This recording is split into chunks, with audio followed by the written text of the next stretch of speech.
हजरत मौलाना रूमी रहमतुल्लाह फरमाते हैं कि शहवत की हर्स इंसान के लिए सबसे बड़ी आफत है।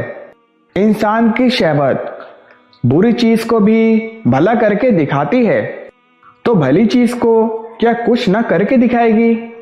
जिस गधे को ज्यादा उछल कूद की आदत हो, इस पर ज्यादा बोझ डालते हैं।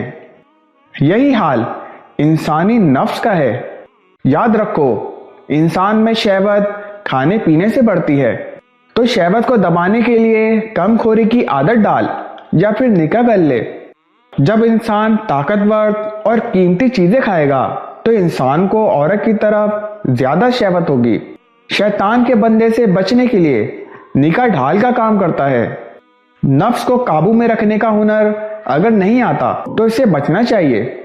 इंसान अगर नफ्स परवरी की हालत में मर गया तो इसकी मौत रुस्वा कुन होगी, क्योंकि जैसा इंसान का बातिन होगा, क़यामत में अल्लाह इसी सूरत पर हशर करेगा। अल्लाह ताला कुरान मजीद फुरकान हमीद में फरमाते हैं, हमने आसमान को बुलंद किया और तराजू कायम की ताकि तुम तजावज़ ना करो। इसलिए अपनी जिंदगी के हर फेल को एतदाल पर रखो और नफ्स के किसी मामले में हद से ना बढ़ो। इल्म व कनात दोनों को अपना लोगे तो दुनिया से भी फायदा उठा लोगे और मसाइब में भी गिरफ्तार ना होगे।